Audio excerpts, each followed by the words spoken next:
प्रिय स्टूडेंट, हम आशा करते हैं, उम्मीद करते हैं कि आप सभी स्वस्थ होंगे और मस्त होंगे, अच्छे से एग्जाम की तैयारी कर रहे होंगे। आज के क्लास में हम आप सभी के लिए लेकर आ गए हैं and history chapter number 1 Europe में राष्ट्रवाद, क्लास 10th का चल रहा है और इसका 2 क्लास हो चुका है चैप्टर नंबर 1 का।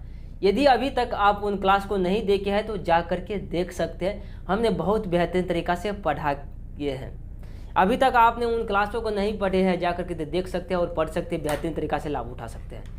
कुछ चाहिए, सबसे पहले हम सभी दिन के भांति और सभी रोज़ के भांति कुछ आपसे बात करते हैं। यहाँ देखिए, ये नंबर मेरा व्हाट्सअप नंबर है और इस पे यह PDF जो है फ्री मिलता है। इस ग्रुप में आप जुड़ जाइएगा ना, PDF आपको फ्री में दिया जाएगा।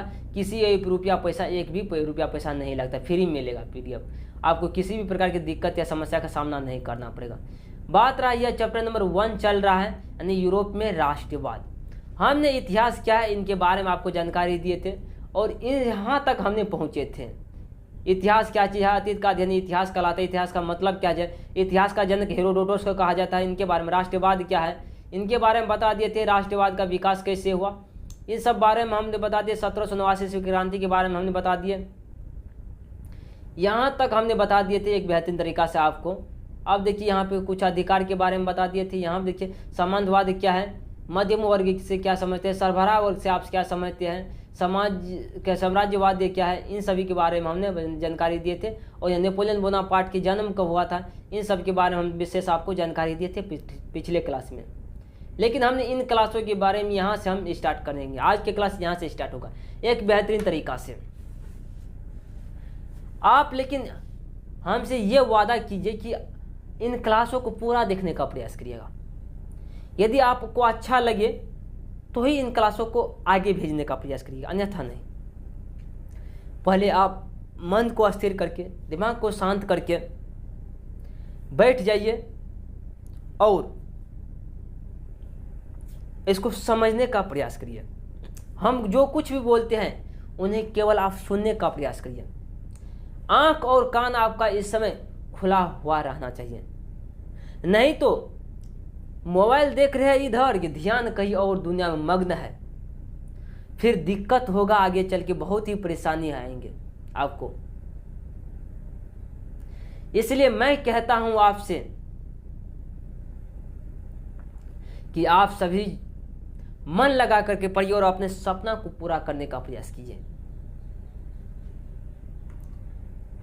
हम तो रोज रोज यही बात कहते हैं आपसे कि मेहनत से कभी और संघर्ष से कभी मत घबराना चाहिए आपको, कोई भी व्यक्ति को नहीं घबराना चाहिए। चलिए आज के क्लास को एक बेहतरीन तरीका से हम स्टार्ट कर रहे हैं। यहाँ देखिए, कारण नेपोलियन के द्वारा किए गए काम राष्ट्रवाद के प्रसार में योगदान। कारण नेपोलियन के द्वारा कुछ काम किए गए थे और राष्ट्रवाद के प्रसार में, राष्ट्रवाद का प्रसार कैसे हुआ कि योगदान में, जब यानी किस प्रकार से योगदान था, यानी नेपोलियन के द्वारा किए गए काम राष्ट्रवाद के प्रसार में योगदान, यानी राष्ट्रवाद को प्रचार करने में नेपोलियन बोनापार्ट का क्या योगदान था, नेपोलियन का, इसी का आंसर देना आपको। देखिए, विशेषाधिकार जैसे राजा, जमींदार आदि को मिलने वाले विशेष हक को खत्म कर दिया। यानी जमींदार को जो विशेष अधिकार मिलता था और राजा को जो विशेष अधिकार मिलता था, इनको इन्होंने खत्म कर दिया नेपोलियन बोनापार्ट ने। यातायात के साधन, सड़क पुल आदि को अच्छा और सस्ता बना दिया। क्या है? सस्ता बना दिया। जितना भी यातायात के साधन था, सड़क पुल था, इन सभी को क्या किया? सस्ता कर दिया गया।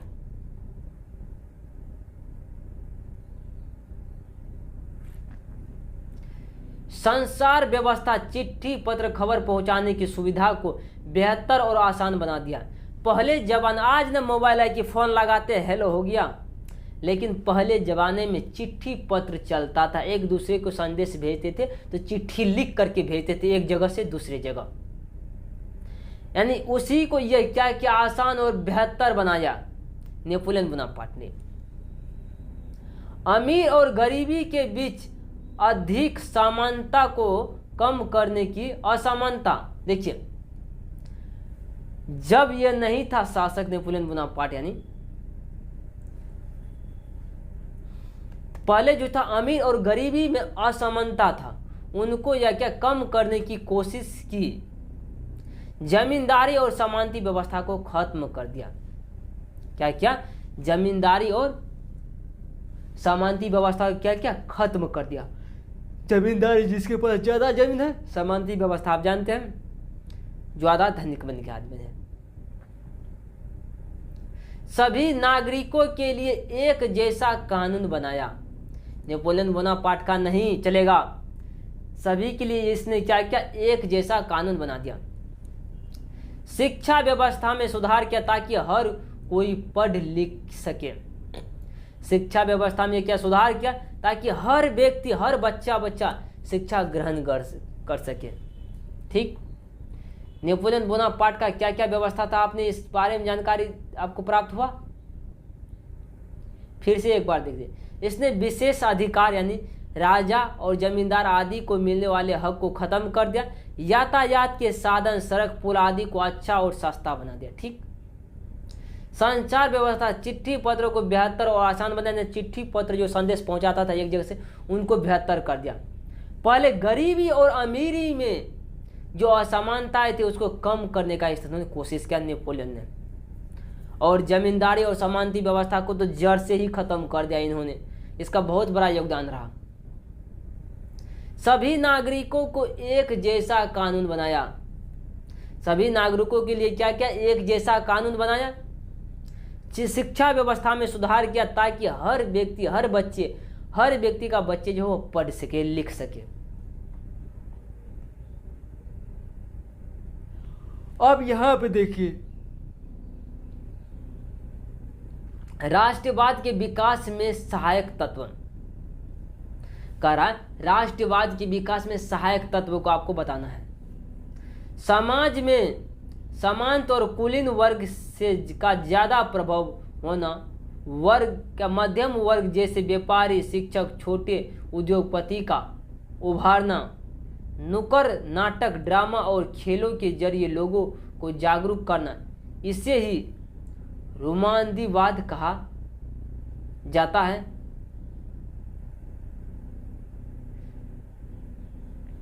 रोमांतीवाद का मतलब भावनाओं और संस्कृति के लिए जरिए लोगों में देशभक्त की एकता का भाव जगाना। देखिए, जितना भी मतलब छोटे वर्ग के लोग रहते थे, इनको नुक्कड़ नाटक के द्वारा नाटक प्रस्तुत कर करके देशभक्ति और एकता का भाव जगाना। क्या क्या? देश के प्रति यानी लोगों को, मध्यम वर्ग के लोगों को क्या क्या इन्होंने जगाया। अब यहां देखिए इस क्वेश्चन को बेहतरीन तरीका से। कह राष्ट्रवादी उदारवादी है, और राष्ट्रवाद से आप क्या समझते हैं? कह रहा है कि उदारवादी और राष्ट्रवाद से आप क्या समझते हैं?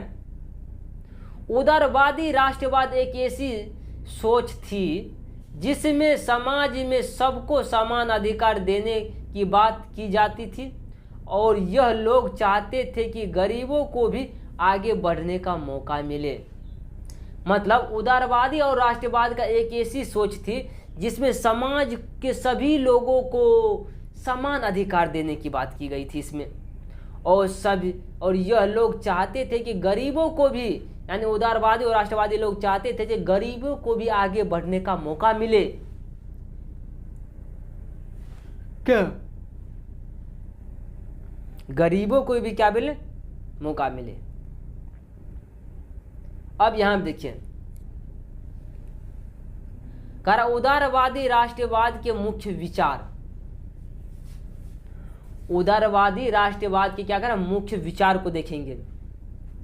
ये लोग राजा, पादरी और चर्च की सत्ता के खिलाफ थे। जो उदारवादी था ये राजा के खिलाफ थे, पादरी और चर्च की सत्ता के खिलाफ थे। समाज में आर्थिक समानता लाना चाहते थे। समाज में क्या लाना चाहते थे? आर्थिक समानता लाना चाहते थे। निजी संपत्ति की रक्षा करना जरूरी मानते थे। जिनके पास निजी संपत्ति उसकी रक्षा करना जरूरी मानते थे। व्यापार को आज़ाद और बिना रोक टोक के करना चाहते थे। व्यापार को बिना क्या है? व्यापार को आज़ाद और बिना रोक टोक को ये जो है चाहते थे, रोक टोक के करना, कोई आपको रोक न लगा व्यापार में कर रहे हैं तुम। मुफ्त, 5वां नंबर में देखिए मुफ्त व्यापार को बढ़ावा देते थे, मुफ्त में व्यापार किया जाए उनको क्या करते, ये लोग बढ़ावा देते थे। ठीक, अब यहां आप देखिए इस क्वेश्चन को जरा सा समझने का प्रयास कर रहा है। जार्वे क्या है? जार्वे एक व्यापारिक संस्था थी जिससे 1834 में प्रसा ने बनाया था और इसका मकसद व्यापारियों की हितों की रक्षा करना था। यानी जार्वे एक ऐसा संस्थान थी जिनका मुख्य कारण था व्यापारियों की हितों की रक्षा करना। इस संस्थान ने पूरे जर्मनी को आर्थिक रूप से एक कर दिया और यह संस्था बनने के बाद जर्मनी को क्या क्या आर्थिक रूप से एक कर दिया। हम आशा करते हैं, अभी तक उम्मीद करते हैं कि आप सभी को यह क्लास जो बेहतरीन तरीका से समझ में आ रहे होंगे, किसी प्रकार की आपको समझने में दिक्कत या समस्या का सामना नहीं करने पड़ रहे होंगे। हम आपसे गुजारिश करते हैं, रिक्वेस्ट करते हैं कि इस क्लास को कंटिन्यू देखने का प्रयास करिएगा और थोड़ा थोड़ा हम पढ़ाते हैं ताकि बच्चे उभे नहीं। तो इसी के लिए मिलते हैं अगले क्लास में। आज के लिए जय हिंद, जय भारत।